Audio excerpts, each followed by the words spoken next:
A whisper cut through the organ's drone at my wife's funeral. "You're a burden. I'm Dorian Keats." 52, an internal controller gripping a cold colonial key in my pocket as lilies and candle smoke thicken the air. Ever had one moment shake your life and your home loose? What would you have done? The organ's low notes swelled and faded, a hollow echo that seemed to seep into my bones. St. John's Church smelled of lilies and candle smoke, the kind of heavy sweetness that clings to your coat long after you leave. I sat in the second pew, not in the first. Silas had taken that space for himself, his wife, and the people he considered more appropriate to grieve beside. My hand stayed folded, but in my right palm, I kept the old colonial key. Its brass was cold, heavier than it should have been, pressing against my lifeline. Like a reminder of every year spent in that house. When the hymn ended, Silas leaned close. His jaw was tight enough to make a ridge along his cheek, his voice cutting through the quiet like a blade, soft but sharp. "You're a burden," he said, "just for me," his breath warm in the chill air. Then he straightened, smoothed the cuff of his jacket, and walked away down the aisle toward a cluster of neighbors, murmuring about the estate. I didn't look after him. Instead, my thumb traced the worn grooves along the key, its teeth dulled from decades of use. My grief felt like something secondary, now muffled beneath the leaden weight of his words. The murmurs behind me blurred into a low, indistinct buzz, conversations about property, about debts, about what the Keats name could still buy or sell. It was a strange thing to sit there at my wife's funeral and realize I felt less like a husband saying goodbye than a ledger waiting to be balanced. Lionel Graves stood near the back, hands folded over his walking stick. His silver hair caught a shaft of light from the stained glass window, a soft halo that looked almost staged. He didn't approach, didn't speak, but when our eyes met briefly, he gave a small nod. There was understanding there, a kind of measured steadiness I couldn't summon in myself yet. The minister's words blurred into something about Isolde's love for music, her volunteer work, the children she taught piano to. I could picture her easily, sleeves rolled up in the colonial kitchen, laughing as she kneaded dough for bread, humming scales that never quite stayed in key. Those memories pressed against me harder than the scent of lilies, because they were warm and real, yet now carried a sting sharper than any hymn could soothe.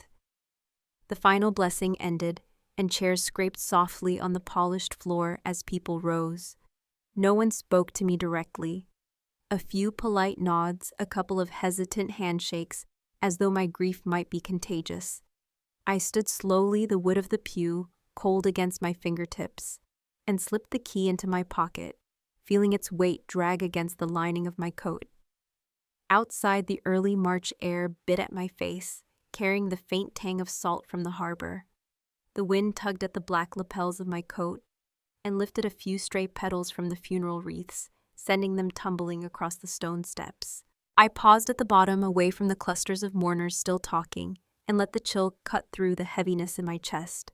My breath steamed in the gray light. I could hear Silas somewhere behind me, his voice animated, talking about appraisals, market rates, things that had nothing to do with his mother. I didn't turn to look.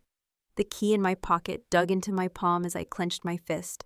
"If I'm the burden," I muttered, the words swept away by the wind before anyone could hear. Maybe it's time I dropped some weight, starting with that house.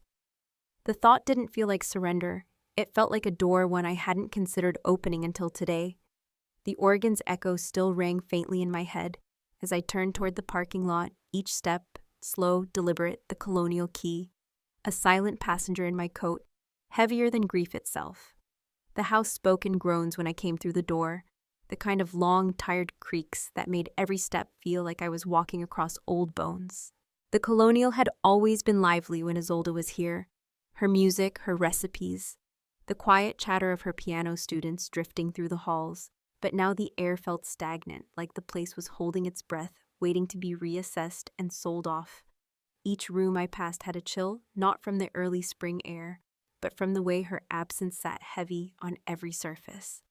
The dining table caught my eye first. A faded photo of Isolde smiling by the backyard grill leaned against a stack of envelopes, most of them stamped with the same red word, overdue. One of the letters bore the seal of the pension board, its corners dog-eared from me turning it over and over again, as if repetition could make the numbers soften. The texture of the paper had grown rough edges, fraying the ink starting to smudge from my thumb. I traced the rim of Isolda's photo with my fingertip, remembering how she used to hum while basting ribs, brushing sauce over them, like an artist layering color.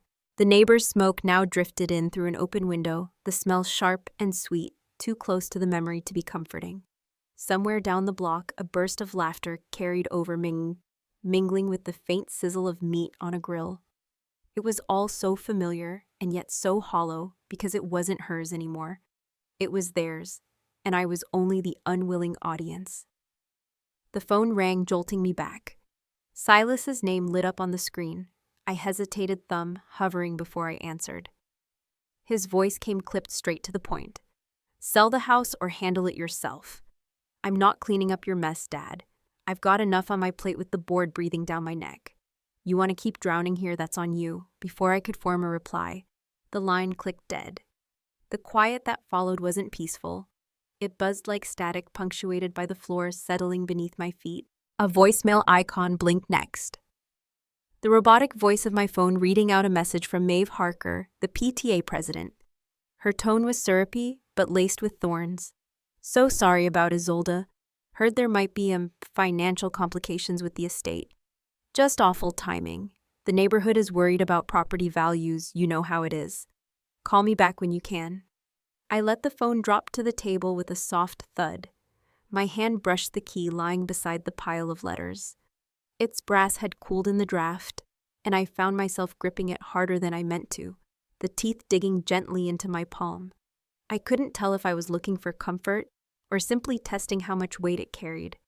Another burst of laughter came from outside this one. Closer, followed by the sound of someone flipping meat on a hot grill. The scent of char and spice flooded in, curling through the dining room like an unwelcome guest. I moved to the window and slammed it shut, the frame rattling in protest.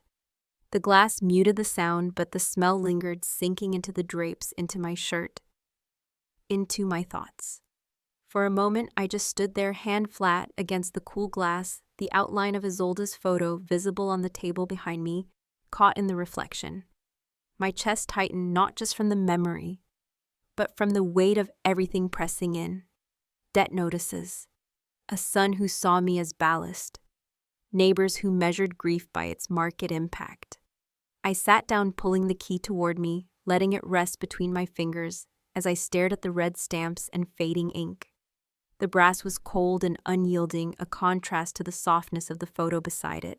Does this keep me grounded? I murmured, my voice barely above a whisper in the empty room, or shackled? The silence answered back with nothing but the faint crackle of the BBQ smoke still clinging to the air. A reminder that the world outside hadn't paused just because mine had. Rain traced long, crooked lines down the diner's big window, the kind that blurred the neon open sign into a dull pink smear. The brass mug was half empty, the smell of espresso clinging to every booth, competing with the wet wool scent from coats draped over chairbacks. A faint jazz tune wheezed out of the jukebox, notes crackling like an old record someone forgot to replace. I sat hunched in a corner booth, nursing a cup of coffee with a hairline crack near the rim, a thin brown line branching down like a vein. Every time I lifted it, I felt the edge with my lip, wondering how long before it would split apart completely. Across from me, Lionel Graves adjusted his frayed gray coat, his sharp eyes flicking over me like he was assessing a balance sheet with too many losses and not enough assets. His voice, when it came, had that gravelly edge I remembered from years ago, when he'd helped Isolda and me set up our first mortgage. It was calm, deliberate, like a man who weighed every word as carefully as every legal clause. He slid a thick folder across the sticky table, the faint scrape of paper against laminate sounding louder than the jazz. "You've been looking at this house the wrong way," he said, tapping a page with a knuckle. "The Colonial isn't just a liability. There's an overlooked clause in the property's charter. It can be converted into a public trust. A music and arts center under Isolda's name. It doesn't have to die with her, Dorian, and it doesn't have to drag you down either." I rested my hand on the folder, The texture of the paper was stiff, the edges rough from being handled too many times. The thought of strangers walking the same floors, where Isolde once laughed, felt strange, but less bitter than watching the place gutted and sold to someone who'd never know what it meant. From the counter, I caught a subtle glance over from Jareth Lowell, the local reporter with the always-open notebook. His pen paused mid-scribble, his ear clearly tuned to our table despite the distance. Lionel didn't acknowledge him, but I saw the flicker in his eyes. He knew Jareth's type. If this became a story, it could either ruin me further or rebuild what Silas and the rumors had chipped away. I swirled my coffee slowly, watching the liquid circle the crack along the cup's edge. It felt like staring at a metaphor I wasn't sure I wanted to unpack. My life, my home, my relationships, they all felt one sharp knock away from splitting clean in two. Lionel reached across the booth, his hand settling on my shoulder, firm, but not heavy. "This isn't about hanging onto bricks and wood," he said. "It's about what Isolde stood for. If you let this house be more than a weight, it can be her legacy. And yours. Not as a defeated man, but as someone who built something that lasts." I met his gaze and found no pity there, just a kind of pragmatic respect. Outside, a bus splashed through a puddle, the hiss of tires and rain filling the lull between us. I didn't trust my voice, so I only nodded, flipping open the folder to see the lines of text that could keep the house from becoming just another for sale listing. As Lionel stood to leave, Jareth tucked his notebook away, but not before glancing at me, mouthing a silent, "Call me." The diner's bell jingled as Lionel pulled the door open, letting in a gust of rain-chilled air that carried the scent of wet pavement. I slipped the colonial key from my coat pocket, rolling it in my palm, feeling its familiar ridges press into my skin. Somehow it felt heavier than before, as if acknowledging the decision waiting in its cold brass shape. Maybe it can open something, I whispered to myself, sliding it back into my pocket, not just lock me in. The jazz crackled on a trumpet note, bending long and low as if echoing the thought back to me. The key hit the kitchen tiles with a metallic crack, spinning twice before settling near the baseboard. The sound rang louder than Silas's words, though those still burned in the air. The flickering yellow light from the ceiling fixture cast his shadow long across the floor, slicing through the varnished wood cabinets. Rain drummed steadily on the windows, each drop amplified by the storm outside, making the house feel less like a home and more like a hollow drum resonating with anger. Silas stood near the doorway, his chest rising and falling, jaw clenched tight enough to whiten his knuckles, where his hands curled into fists at his sides. His eyes darted to the cluster of Isolde's paintings, hanging above the breakfast nook, bright pastels of the garden. She loved the colonial porch in the afternoon sun, the harbor at dusk. His glare lingered there, as if gauging how quickly those memories could be packed, boxed, and shipped off with the deed. "You don't get it, Dad," he spat, his voice taut with a kind of practiced indignation. "Everyone still whispers about the pension mess. They think you were in on it even if the board cleared you. This house just screams liability. Every time someone drives by, it's Keats, the man who nearly tanked the retirement fund. You think holding on to it does us any favors?" "It doesn't. It just keeps the spotlight on a scandal we can't shake." I didn't answer. My hand found the back of a chair, fingers pressing into the worn wood. The flicker overhead buzzed shadows jittering across the kitchen walls like restless thoughts. He took a step closer, his shoes squeaking faintly on the tile. "Sell it," he said, his tone a demand now. "Cut it loose, take whatever cash you can and disappear somewhere quieter. Or don't. But I'm not tying my name or my career to this place anymore." The key glinted under the stuttering light, a dull brass flash near my feet. I stooped, picked it up slowly, feeling its weight settle against my palm like a stubborn heartbeat. Silas's jaw tightened further when he saw me pocket it instead of placing it on the counter. His lips curled into something between a sneer and a sigh. Without another word, he turned his shoulder, brushing the door frame as he left. The front door clicked shut harder than necessary, a sharp echo that made the kitchen's quiet even heavier. I stayed standing for a moment, staring at the rain streaking down the window above the sink. The smell of varnish and dust lingered from the cabinets, mingling with the faint grease smell from the burger I'd left cooling on a paper plate. The house felt cavernous, despite its modest size, every creak and whistle from the wind, a reminder of just how alone I was in it. Eventually, I sat at the counter unwrapping the burger. The bun had gone soggy, the meat lukewarm, the cheese congealed into a rubbery edge. I chewed slowly, not out of hunger, but because the motion gave my hands something to do. My eyes drifted to the rain-slick glass of the window, where my reflection was faint, fractured by droplets tracing downward. The phone buzzed, vibrating against the countertop. Lionel's name lit the screen. I swallowed, wiped my hands on a napkin, and answered. His voice, even over the static of the storm, was calm, measured like a steadying hand on a listing ship. "It's time," he said, no preamble. "Time to show them whose legacy this house truly holds." When the call ended, I set the phone down and placed the key beside my plate. Its brass had cooled the teeth, faintly indenting the napkin beneath it.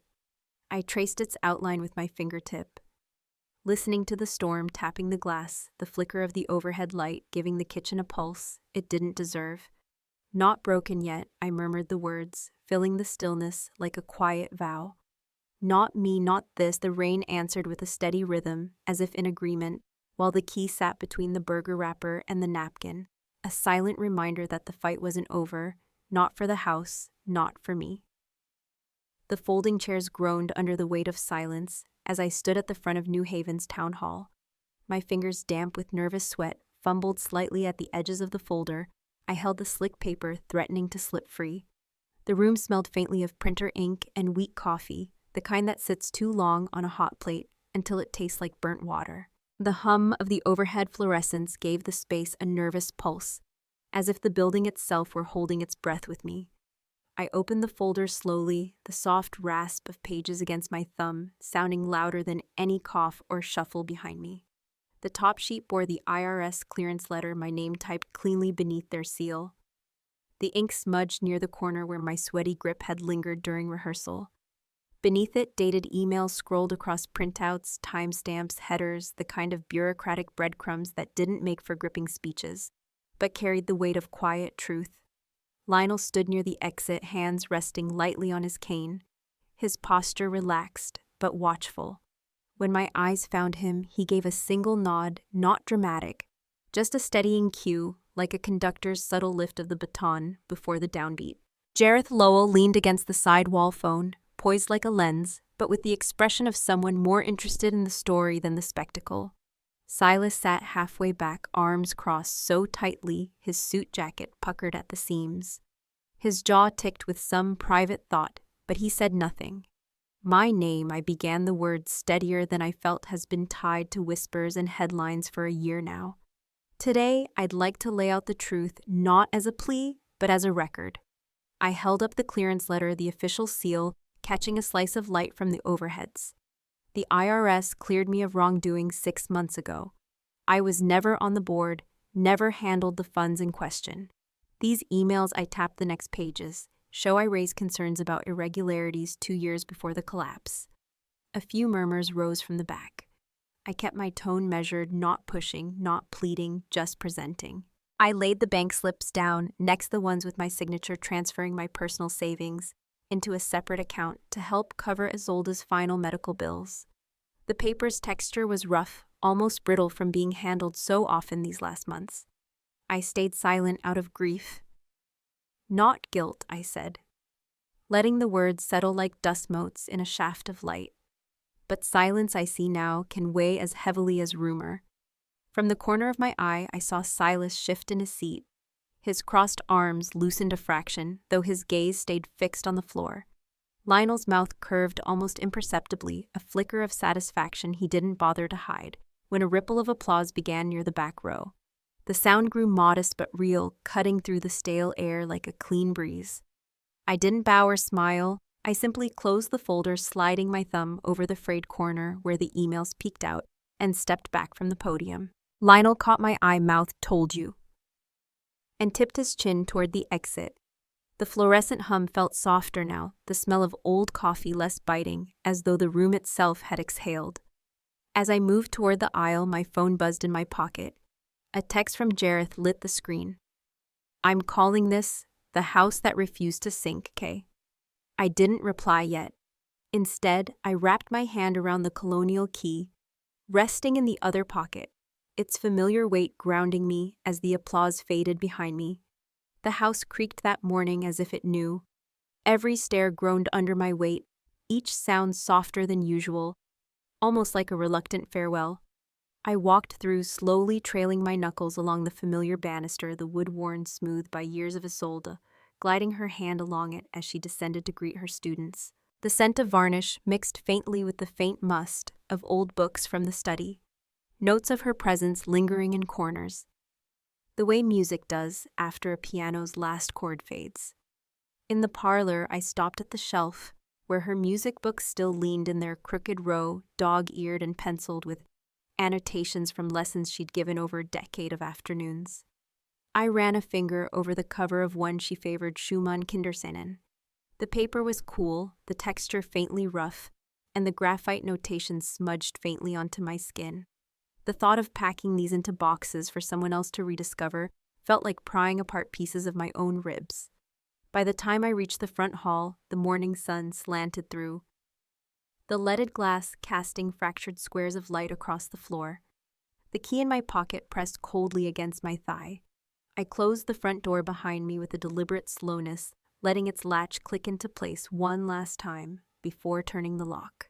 The law office on the green had none of the house's softness. Its marble conference table gleamed beneath bright track lighting, the scent of lemon polish sharp in the air. Through the wide windows, I could see leaves shifting in the warm June breeze, sunlight catching their edges like they were rimmed in gold. The lawyer, a brisk woman with tidy handwriting, lined up her Mont Blanc pen, perfectly parallel to the edge of the contract. Her eyes held the professional neutrality of someone who had seen 100 such transactions and never once thought about what each signature cost. Before she could speak, I reached into my pocket and pulled out the colonial key. The brass clicked against the marble beside her, pen metal meeting marble, the weight of the past placed gently alongside the instruments of the future. It sat there as I adjusted the contract in front of me, a silent witness. She began reading through the clauses aloud, her voice efficient, steady. I nodded in the right places, the words flowing past me like a language I only half remembered. My focus drifted to the sunlight pooling across the floor, tracing its warmth over my shoes, to the silk folder, holding the official documents sliding slightly whenever I shifted my hand. My phone buzzed in my jacket pocket. A text from Lionel lit the screen. Next stop, blueprint for Isolde House. Just the words, no embellishment, no condolences. Exactly what I needed. When she placed the pen in front of me, I hesitated for a heartbeat, my reflection faint in the polished marble. I glanced at the key, felt its familiar chill against my fingertips. One last time, then pressed the pen down. The scratch of ink on parchment was louder than the lawyer's voice, louder than the muted city noise outside, louder even than the sigh I let slip when the last loop of my signature dried. I left with the key in my palm, not in my pocket.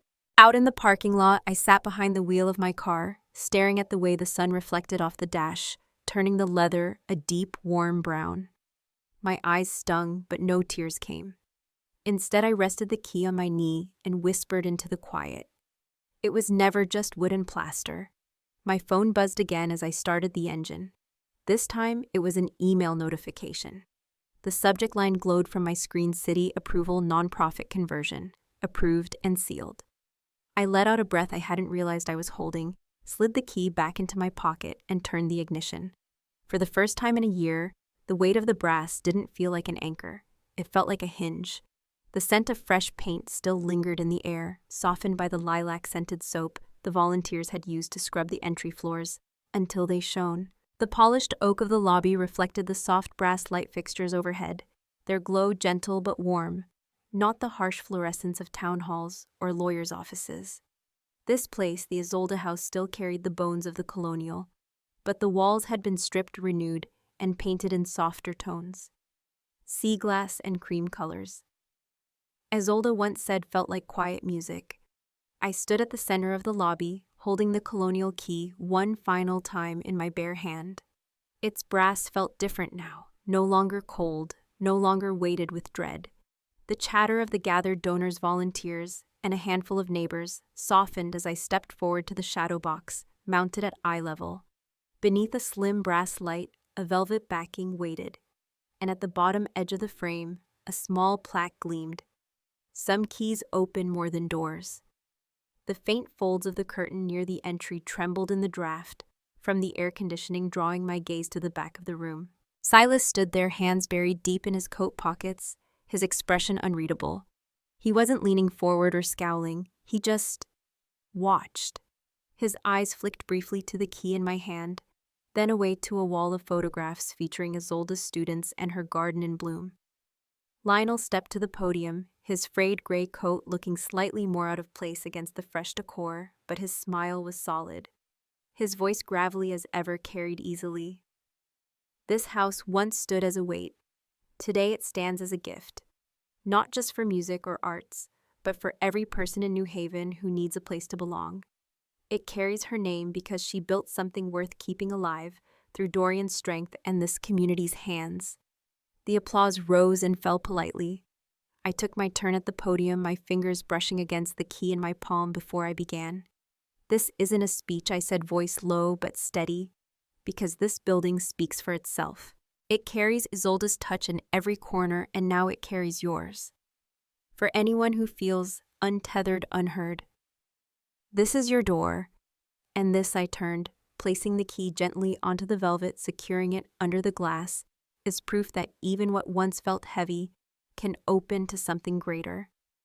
A ripple of clapping moved through the room, fuller this time, even drawing a nod from Maeve Harker, who had once called me about property values, as though grief were contagious. Lionel's hand found my back, a firm, warm pat. "She would have loved this," he murmured, and I believed him. As the crowd dispersed into smaller knots of conversation and congratulations, I caught sight of Silas slipping toward the door.